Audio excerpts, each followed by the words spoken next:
రాజానగరం నియోజకవర్గం కోరుకొండ మండలం కోరుకొండ పరిసర ప్రాంతాల్లో ఉన్న రామాలయాలకు కళ్యాణం అప్పారావు గోటితో వలసిన కోటి తలంబ్రాలు అయోధ్య భద్రాచలం ఒంటిమిట్ట దేవాలయాలకు ఇచ్చి అక్కడ ప్రజలకు ఎలాగైతే గోటితో పోల్చిన తలంబ్రాలు అందజేశారో అదేవిధంగా ఈ పరిసర ప్రాంతాల్లో ఉన్న ప్రజలకు స్వామివారి కళ్యాణానికి గోటితో వల్చిన తలంబ్రాలు అందజేయాలనే సంకల్పంతో ఈ సంవత్సరం కొన్ని దేవాలయాలకు గోటితో వలిసిన తలంబ్రాలు అందజేశారు. ఈ కార్యక్రమంలో భక్తులు పాల్గొని జై శ్రీరామ్ అని నినాదాలు చేసి స్వామివారి తలంబ్రాలు స్వీకరించారు.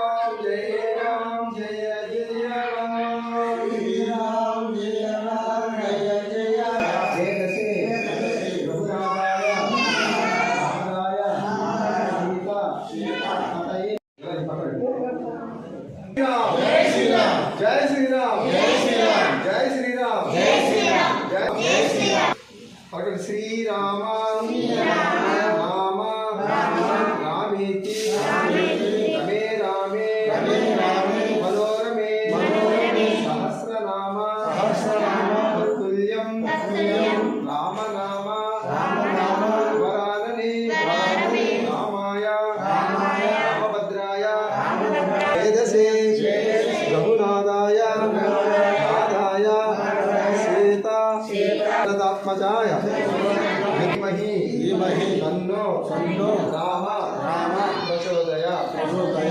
जय श्री राम जय श्री राम जय श्री राम जय श्री राम जय श्री राम जय श्री राम जय श्री राम।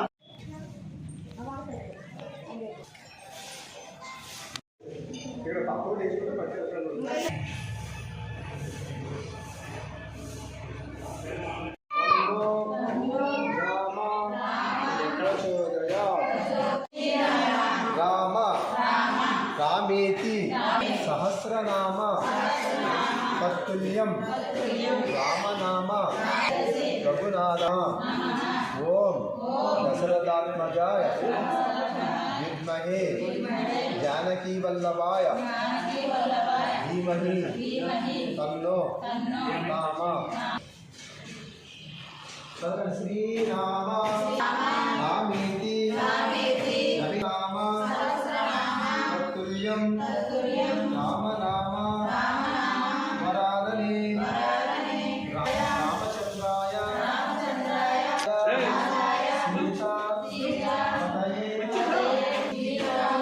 दशरथात्मजा अप्रमेयं सीतापतिं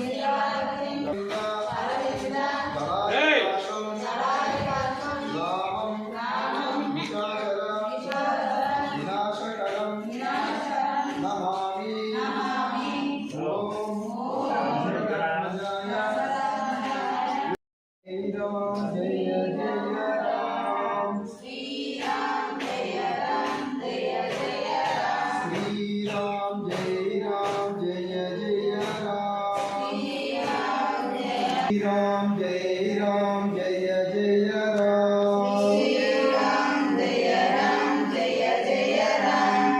जय श्री राम जय श्री राम।